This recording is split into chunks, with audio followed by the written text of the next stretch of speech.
Hello এনক্লাসে আরবাসি আর জ্ঞানজ্যোতি coaching তোমাদের সবাইকে welcome. তোমাদের অলরেডি আমি অনেক কিছু জিনিস ডিসকাস করেছিলাম। তো আজকে যে জিনিসটা ডিসকাস করবো সেটা হচ্ছে তোমাদের অ্যালজেব্রা, ক্লাসিক্যাল অ্যালজেব্রা হচ্ছে ম্যাট্রিক্স থিওরি যে পেপারটা আছে, মানে হচ্ছে তোমরা কম বেশি সবাই করেছো।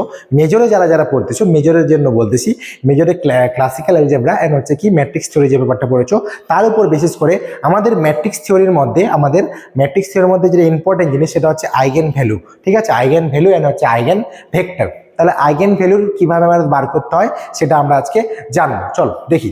তো আইগেন ভ্যালু, আমি একটা অঙ্ক লিখেছি আইগেন ভ্যালু কিভাবে বার করে। ঠিক আছে, আমি এটা দিয়ে একটা এক্সাম্পল তোমাদের অলরেডি বলেছিলাম আগেও, তো এটা আমি আজকে একটা করে দেখাচ্ছি। দেখো, আইগেন ভ্যালু বার করার জন্য তোমাকে আগে ইকুয়েশনটা বার করতে হবে। কিরকম ভাবে ইকুয়েশন বার করতে হবে, যে তোমাকে এই যে ডায়াগোনাল, এটা ভালো মতো দেখো, এই ডায়াগোনাল যে পোর্শনটা আছে দেখতে পাচ্ছ, আশা করি ডায়াগোনালে কি দেখতে পাচ্ছ 3 - 1, তার মানে এখানে তোমাকে যে কোনো একটা ল্যামডা দিয়ে আমি মাইনাস করলাম। চলো করলাম, এখানে আমি 0, আবার সেম ভাবে এখানে -1/λ করলাম, তো ব্র্যাকেট ক্লোজ। এবার এই জিনিসটাকেই আমি ক্যালকুলেশন করব এবং আলটিমেটলি সেটা হচ্ছে আমাদের বার করতে হবে 0 দিয়ে। আমি এখানে ব্র্যাকেটে লিখে দিচ্ছি ফাইন্ড আইগেন ভ্যালু।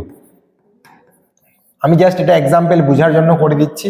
এরকম টাইপের আইগেন ভ্যালু উইথ আইগেন আমাদের ভেক্টর বার করতে হতে পারে। তাহলে আমি যদি কোনাকুনি গুণ করি তাহলে কত আসবে দেখো, যদি গুণ করি তার মানে এটা একটা পোর্শন 3 - λ ইন্টু ব্র্যাকেটে কত আছে আমাদের -1 - λ, এটা পোর্শন আমার আলাদা করে আসবে। ঠিক আছে, এবার ইকুয়াল টু, এবং দেওয়া আছে কোনাকুনি, এটা তো আমার কত হয়ে যাবে মাইনাস হবে কেন, কারণ হচ্ছে কোনাকুনি দিকে মাইনাস হয়ে যায় 0, সেটা আমার কোনো ভ্যালু নেই। তাহলে আলটিমেটলি যদি আমি ক্যালকুলেশন করি তাহলে এখানে কত আসবে 3 - λ।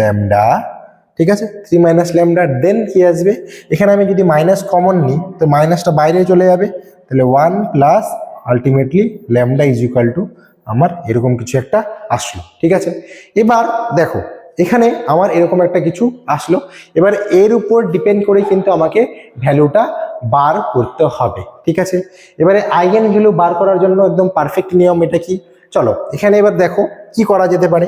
এবার ছোট ক্লাস, একদম ছোট ক্লাস আমরা শিখেছিলাম যে কি, যে এই যে পোর্শনটা আছে -3 এটা মাইনাস তো 0-র সাথে কেটে যাবে, তাহলে 0 হয়ে যাবে আলটিমেটলি। তাহলে আমি কি বলতে পারি 3 - λ ইজ ইকুয়াল টু 0, তাহলে ল্যামডা ইজ ইকুয়াল টু 3, আর একটা ভ্যালু আমার কত আসবে সেটা হচ্ছে কত 1 plus lambda is equal to 0, তাহলে ল্যামডা ইজ ইকুয়াল টু -1।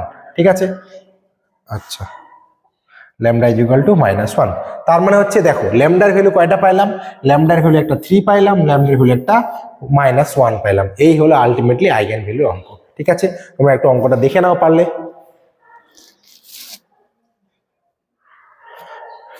আশা করি দেখে নিয়েছো, তাও যদি কারো কোনো ডাউট থাকে অবশ্যই বলবা। তো তোমাদের জাস্ট আমি আইগেন ভ্যালু কিভাবে বার করে এটাই আজকে বার করাটা দেখালাম, এবং এরপরে খুব তাড়াতাড়ি তোমাদের আরেকটা আইগেন ভ্যালু কিভাবে বার করে সেটাও খুব তাড়াতাড়ি দেখাবো। জাস্ট এটা তোমাদের দেখানোর একটাই কারণ, যেহেতু ম্যাট্রিক্স থিওরিতে দেখো দুইটা জিনিস একসাথে আছে।